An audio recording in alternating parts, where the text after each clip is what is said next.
بسم اللہ الرحمن الرحیم۔ سامعین اکرام السلام علیکم ورحمۃ اللہ وبرکاتہ۔ امید ہے آپ سب خیر و عافیت سے ہوں گے۔ آج کی کلاس میں سبق کا جو عنوان ہے کیفیت کے اعتبار سے وقف کی ٹوٹل 5 اقسام ہیں۔ اس سے پہلے والی جو کلاس تھی اس میں بتا چکا ہوں کہ کیفیت کے اعتبار سے وقف کی وہ 5 اقسام کون سی ہیں۔ اس پہ نمبر 1 وقف بالسکون، وقف بالاسکان، وقف بالابدال، وقف بالاشمام اور وقف بالروم۔ گزشتہ کلاس میں پہلی 3 اقسام کی تفصیل مثالوں کے ساتھ میں بیان کر چکا ہوں۔ اگر آپ میں سے وہ کسی نے کلاس نہیں دیکھی تو سب سے پہلے آپ وہ کلاس دیکھ لیں، وہ ویڈیو دیکھ لیں۔ ڈسکرپشن پہ اس کا موجود ہے لنک، اور یہاں اسکرین پہ بھی آپ دیکھ سکتے ہیں۔ آج کی کلاس میں بتاؤں گا کہ وقف بالاشمام کی تعریف مثالوں کے ساتھ کیا ہے اور وقف بالروم کیا ہے۔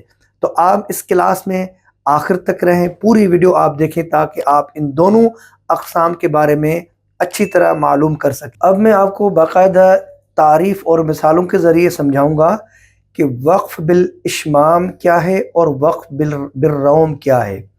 وقف بالاشمام اور وقف بالابدال کے بارے میں ایک گزشتہ کلاس میں سوال بھی آیا تھا کہ ان دونوں میں فرق کیا ہے۔ وقف بالابدال کی تعریف میں بتا چکا ہوں گزشتہ کلاس میں، آپ اس کو دیکھ لیں۔ وقف بالاشمام کے بارے میں آج بتا رہا ہوں۔ ایک ضمناً اور بات یاد رکھیں کہ آپ کو پتا ہوگا کہ ایک کلاس میں بنا چکا ہوں، وہ ہے اشمام کے بارے میں کہ اشمام کیا ہے۔ سورہ یوسف کی آیت ایک ہی جگہ پہ پورے قرآن میں اشمام ہے۔ یہ وہ اشمام نہیں ہے، وہ اشمام ہوتا ہے جیسے ایک نون کو دوسرے اس میں نون میں لا تأمنا اس طرح پڑھتے ہیں، وہ آپ ویڈیو دیکھ لیں۔ یہ ہے کہ وقف بالاشمام، اس کی تعریف آپ کو سمجھاؤں گا۔ وقف بالاشمام کہتے ہیں کہ موقوف علیہ، یعنی جس حرف کے اوپر آپ وقف کر رہے ہیں، رک رہے ہیں، ٹھیک ہے نا، اس کو کہتے ہیں موقوف علیہ۔ وہ حرف یا تو ضمہ یعنی پیش والا ہو، اس کے اوپر پیش ہو، اور یا پھر وہ 2 پیش والا ہو۔ اب کرنا کیسے ہے، یہ وقف کیسے کرنا ہے؟ یہ وقف اس طرح کرنا ہے کہ جب بھی آپ پیش والے حرف کو ساکن کریں گے، رکیں گے، یا 2 پیش والے حرف کے اوپر رکیں گے، تو اس میں یعنی ہونٹوں کو گول کریں گے۔ ضمہ اور پیش اور 2 پیش والے حرف کے اوپر جب آپ رکیں گے، یہ وقف بالاشمام ہے۔ تو ہونٹوں کے ذریعے ہونٹوں کو گول کر کے آپ اس سے اشارہ کریں گے پیش کا، لیکن محسوس نہیں کرائیں گے، آواز سے اس کو محسوس نہیں کرائیں گے۔ اب اس کی مثال دیکھیے آپ، جیسے سورہ فاتحہ کی مثال ہے ایاک نعبد و ایاک نستعین۔ آخر میں آپ میرے ہونٹوں کو دیکھیں کہ ان کو میں گول کر رہا ہوں، لیکن محسوس نہیں کرائیں گے۔ اور آپ کو پتا ہے کہ جب بھی ہم مد کرتے ہیں، مد عارضی، تو اس کو ہم کھینچتے ہیں، یعنی 2 حروف سے 3 حروف کے برابر کھینچتے ہیں۔ یعنی مد میں کیا ہوتا ہے؟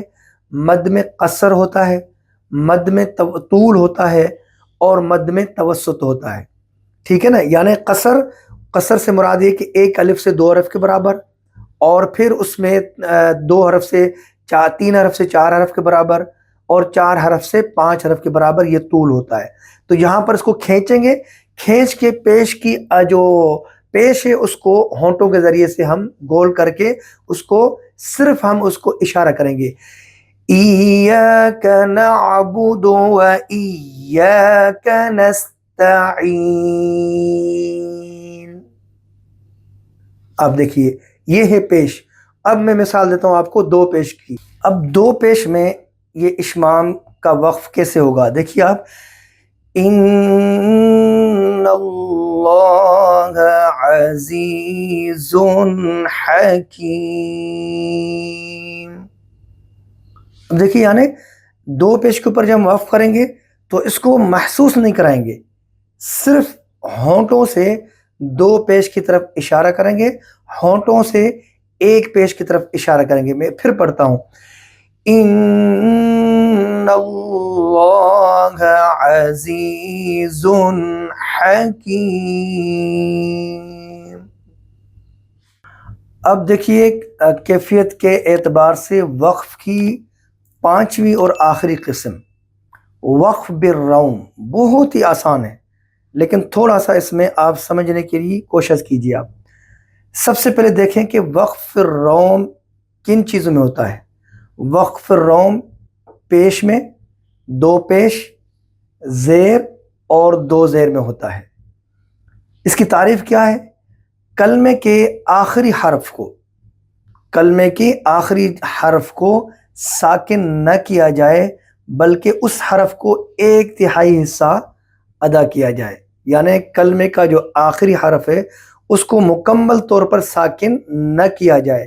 جیسے عام طور پر جس بھی حرف کے ہم اوپر رکتے ہیں اس حرف کو ساکن کرتے ہیں، آپ کو پتہ ہے، اور اس میں یا تو قصر کرتے ہیں یا طول کرتے ہیں یا توسط کرتے ہیں. یعنی یہ قصر، توسط، طول کیا ہے؟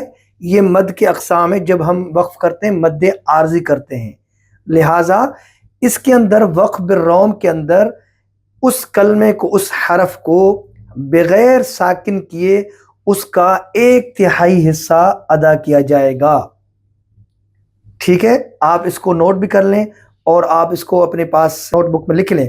مثالوں کے ذریعے آپ دیکھیے. سب سے پہلے ہم سورہ قریش کی مثال کو لیتے ہیں. جیسے لإیلاف قریش. اب ہمیں یہاں دو زیر میں ہمیں وقف بالروم کرنا ہے. کیسے پڑھیں گے ہم؟ جیسے لإیلاف قریش.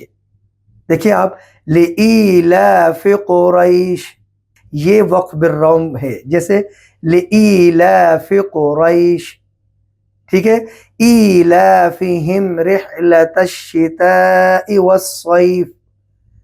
یا پھر اس طرح دیکھیے انک انت العزیز الحکیم. پھر دیکھیے آپ دو پیش اور پیش میں دیکھیے آپ قل هو اللہ احد اللہ الصمد. آپ سمجھ گئے؟ یعنی وقف بالروم جو ہے پیش اور دو پیش، زیر اور دو زیر میں ہوگا. الحمدللہ آج کی کلاس ہماری ختم ہوئی. انشاءاللہ تعالی اگلی کلاس میں پھر میں آپ کے سامنے حاضر ہوں گا. تب تک کے لیے میں آپ سے اجازت چاہتا ہوں. اللہ حافظ. السلام علیکم ورحمۃ اللہ وبرکاتہ. لرن قرآن with قاری عبد الجبار. دلکش تلاوت اور تجوید کے اصولوں کے ساتھ قرآن مجید کو سیکھنے کے لیے قاری عبد الجبار کے آفیشیل یوٹیوب چینل کو سبسکرائب کریں.